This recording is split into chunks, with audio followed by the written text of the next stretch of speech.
네, 안녕하십니까. 윈스탁입니다. 음, 자, 오늘은요, 장 초반에 이제 최저점을 찍고요. 그, 장 초반부터 애프터까지, 어, 그러니까 쭉 이렇게 오르기만 한, 하루 종일 오른 그런 날이었습니다. 자, 어,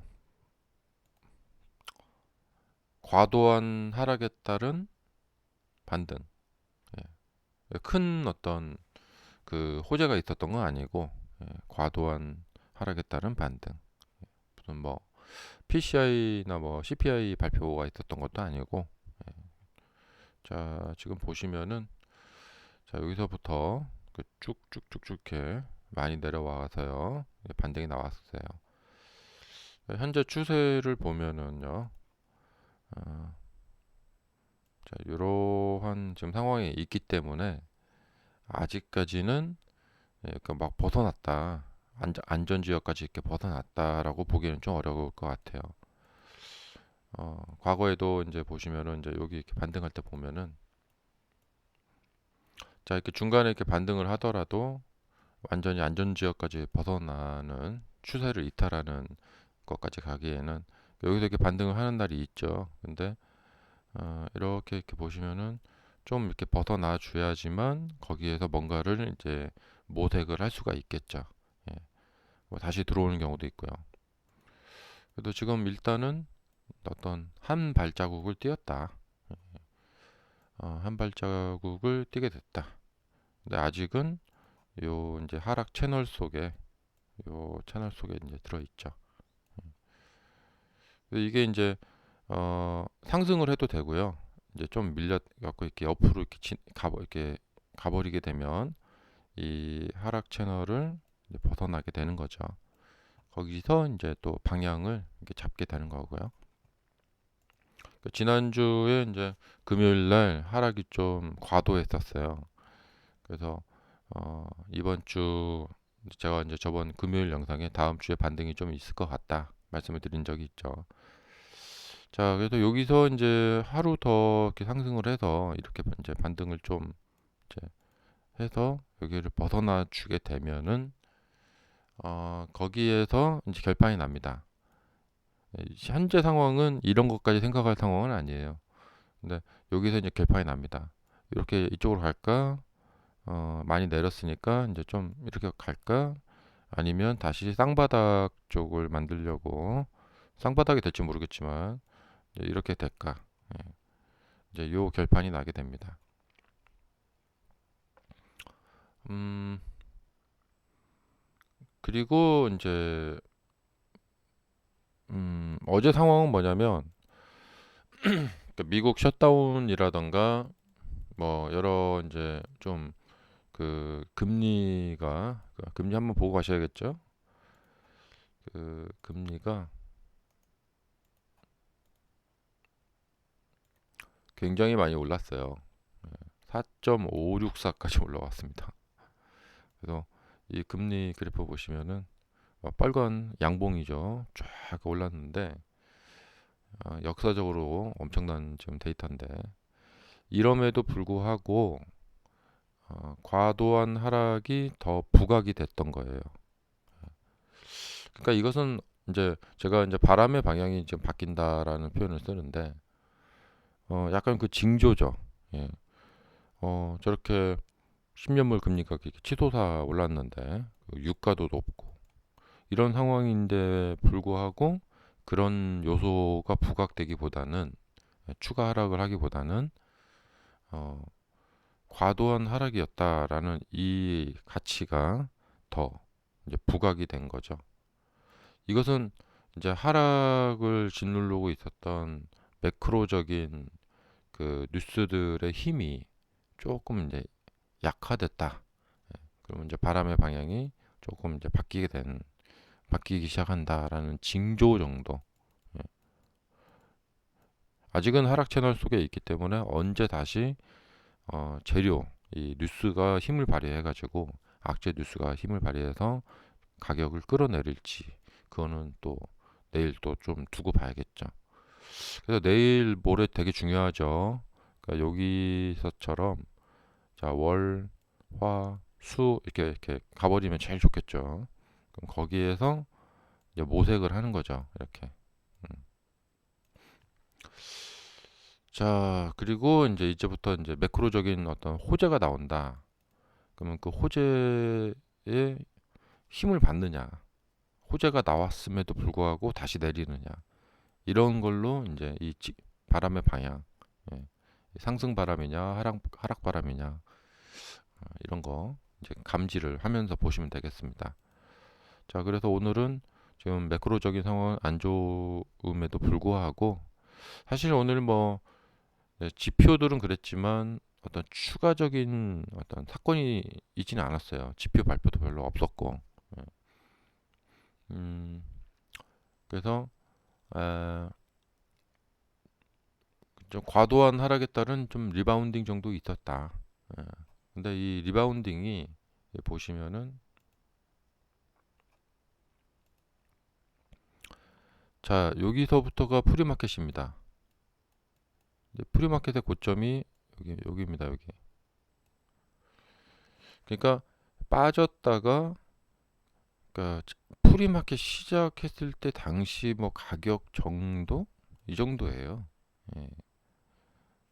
그러니까 이게 어, 전 금요일 날 여기 시가죠. 금요일 날 여기 이렇게 빠졌는데 회복된 것이 별로 없어요. 그러니까 이게 프리마켓 시가고 여기서부터 이렇게 가다가 이렇게 들어가서 전 금요일 날 가격 한 이 정도까지 바로 회복이 됐다면 굉장한 반등 강세라고 볼 수가 있겠는데 이 정도 반등 강세는 일단 좀 약하다. 예. 어, 그리고 여기서도 보시다시피 좀 투자 심리가 매우 좀 불안합니다. 네, 투자 심리가 불안한 상황에서의 이제 반등이었다. 그러니까 뭐 그래도 뭐 어느 정도 평가는 해줄 수 있다. 예. 뭐장 초반부터 꾸준히 올랐기 때문에.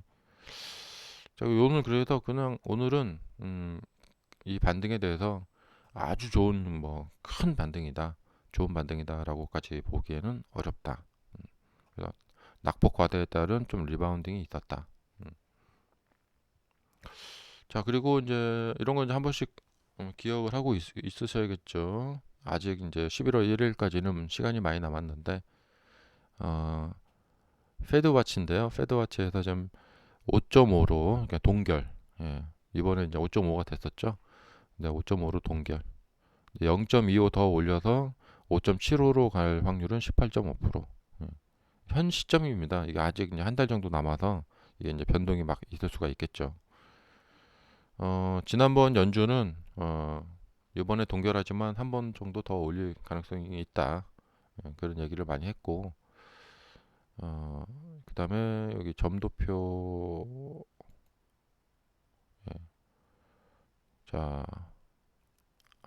9명이 이제 지금 5.625, 예,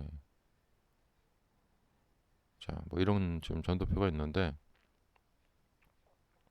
점도표는 그뭐 그냥 그렇고요. 그래서 지금 81.5%다라는 걸 기억을 하시고 나중에 이제 이게 또 이제 변동성이 생기면은 이제 비교해서 생각을 해보시면 되겠죠. 아직은 좀 한 달 이상 남았으니까. 자, 그래서 지금 미국 셧다운이랑 또 테슬라의 딜리버리 어, 그런 거랑 딜리버리에 대한 뉴스가 하나 있긴 있더라고요. 그 여기 뉴 스트리트 리서치. 자, 피에르 파라구 애널리스트는 인도 대수가 저조하더라도 투자 전략에 영향을 주지 않는다. 예. 음, 지금 컨센서스가 하향 조정되고 있다. 그리고 46만 1000대까지로 하향되었다. 자, 이렇게 기억하시면 좋으실 것 같고, 그다음에 어, 이분은 43만 8천 대 인도를 예상하고 있다. 설비 교체로. 자, 모델 3, 예, 이거 교체로. 그래서 3분기 인도 대수가 저조하게 발표되더라도 주가가 충격을 받지 않을 것이다. 이렇게 어, 말을 하고 있네요. 음, 월가는 이미 3분기 인도 대수가 강력하지 못했을 것임을 받아들이고 있다. 그게 이미 지금 주가에 좀 반영되고 있다. 예, 40% 이상 차지하고 있는 개인 투자자의 경우에는 이러한 악재에 민감하지 않을 것이다. 네. 자, 이분 주장입니다. 네.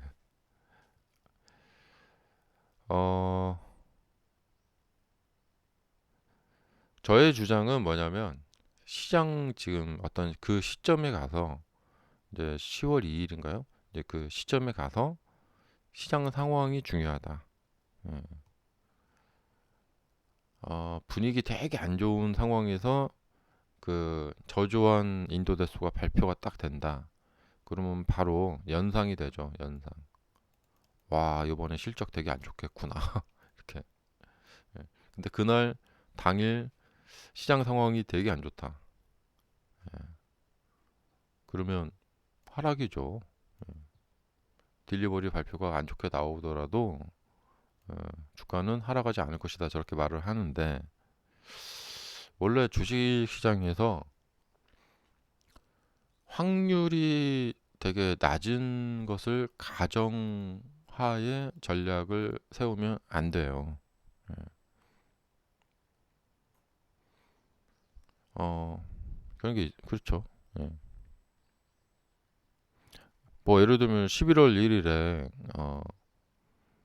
그 금리를 전격적으로 인하할지도 모른다라는 이런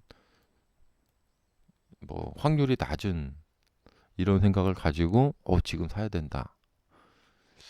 이런 거하고 이제 비슷하죠. 어, 그러니까 이제 주가가 이렇게 이제 막 분위기 좋게 갈 때는 이제 저점도 저기 멀리에 있고요. 그럴 때 이제 딜리버리가 딱 발표가 됐을 때는 뭐 조금 밀리더라도 좀 충격이 좀 약할 수가 있어요. 그리고 좀 이렇게 밀리다가 또 바로 또 딛고 올라가고.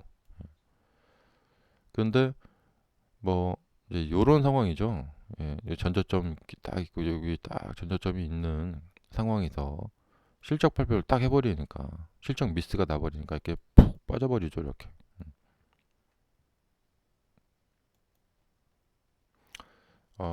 장기 투자하시는 분들도 계시겠지만 사실 단기 투자하시는 분들은 장기적인 투자 상황이 별로 관심이 없어요. 예. 이 음봉 3개, 4개 나오느냐 안 나오느냐 이게 중요한 거죠. 음. 그러니까 이렇게 떨어졌을 때 이걸로 시작을 해서 이렇게까지 떨어질 것이냐 한 달 정도 이런 것이 이제 굉장히 단기 투자자분들에게 중요한 거예요. 그리고 어, 이 전체 투자자 중에 개인 투자자가 40%라고 하는데 이 40% 투자자 개인들 중에서 상당히 많은 제가 보기에는 한 60% 정도는 탔다 팔았다 하는 단기 투자자라고 생각이 됩니다. 그러니까 한 뭐 5년, 6년 전부터 그냥 들고 있는 분들, 그래도 앞으로 뭐 2030년까지 들고 갈 거야라는 분들은 20% 정도밖에 안 된다고 생각이 됩니다. 주가의 흔들림에 따라서 샀다 팔았다 이렇게 하시는 분들이 거의 대부분이라고 생각이 되고, 그러니까 나중에 4분기 그다음에 내년 1분기 가서 이제 공장 캐파 램프업이 잘 되고 나중에 좋을 거야. 예. 그러면 그 나중에 좋을 거야라는 것이 주가에 반영이 되어야겠죠. 근데 반영이 안 되고 있죠. 이렇게. 근데 단기 투자자 입장에서는 나중에 4분기 내년 1분기 좋을 거라고 예상이 되는데 왜 하락을 하지? 이렇게 이제 당장이 급하거든요. 당장. 그러니까 여기도 그래요. 왜 하락하지? 나중에 상승할 건데. 예. 사실 나중에 상승도 중요하지만 당장의 하락이 중요한 거죠. 그러니까 나중에 상승할 거지만 이 당장의 하락이 이게 저기 가치가 없는 게 아니고 이걸 그냥 무시해도 되는 건 아니에요. 자, 그래도 뭐 저의 주장은 그날 그때 가서 이제 시장 상황이 험악하다. 그럼 험악한 상황에서 딜리버리가 미스가 나버린다. 뭐 저번 작년처럼 뭐 생산은 많이 했는데 뭐 딜리버리를 못했다던가 뭐 이상한 이런 이해가 안 되는 이런 우려가 되는 뭐 그런 뭐 일이 발생이 된다. 반대로 이제 딜리버리가 이제 예상치보다도 훨씬 많이 나와 버린다. 그러면은 이제 앞으로 이제 주가는 상승할 가능성이 있죠. 이렇게 이제 이렇듯이 딜리버리가 어떻게 발표되느냐에 따라서 주가는 하락할 수도 있고 상승할 수도 있다. 영향이 없는 게 아니라. 그리고 그때 플러스 시장 상황. 시장이 뭐 이제 뭐 유가 급등이라든가 뭐 무슨 뭐 우리가 생각지도 못했던 무슨 뭐가 발표가 돼가지고 뭐 어쩌고 막 그런다거나 그런 이제 그렇다. 그러면은 시장이 빅테크들이 폭락하고 있는데 그 와중에 혼자서 테슬라가 혼자 뭐 자신의 재료를 가지고 따로 움직일 수 있겠느냐. 어렵죠. 자, 영상 여기까지입니다.